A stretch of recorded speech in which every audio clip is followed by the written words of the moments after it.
Kamini qaranglar, hali betoni qurimagan, yangi salafanda turibdi, qaranglar, salafanda. Salafanda turibdi, yangi metal ustunga o'rnatilgan radar do'stlar. Yangi radar deb o'ylaysizmi? Yo'q, bu yangi radar emas do'stlar. Bu siz va biz birgalikda kurashgan radar, ya'ni noqonuniy o'rnatilgan radarlarni biz siz bilan shuni oldirib tashlaganmiz. Noqonuniy radarlar, ya'ni rasmda ko'rsataman. Bundan oldingi videoda stalbada turdi, o'vani stalbada turdi. Shuni olib temir ustunga qo'yib qo'yishdi. Bu siz va bizning yutug'imiz do'stlar. Ya'ni siz o'sha videoga kommentariy yozdingiz, like bosdingiz, obuna bo'ldingiz. Mana manzilga yetib bordi, xudo xolasa birgalikda kuchimiz birlikda deb yana aytaman. Ko'p ishlarni qilsak bo'ladi. Xudo xolasa radarlarni ostiga, radar belgisini ostiga cheklangan tezlikni ham ostirib qo'yamiz inshaalloh.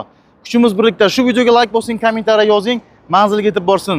Jigar, hali ham podpiska qilmasdan ko'rasiz-ku, podpiska qilib qo'ying. Manfaatli videolar bizda bo'ladi. Yoki tarixiy yozamiz, yoki tarixda qolamiz. Hammangizga omad, ehtiyot bo'ling yo'llarda.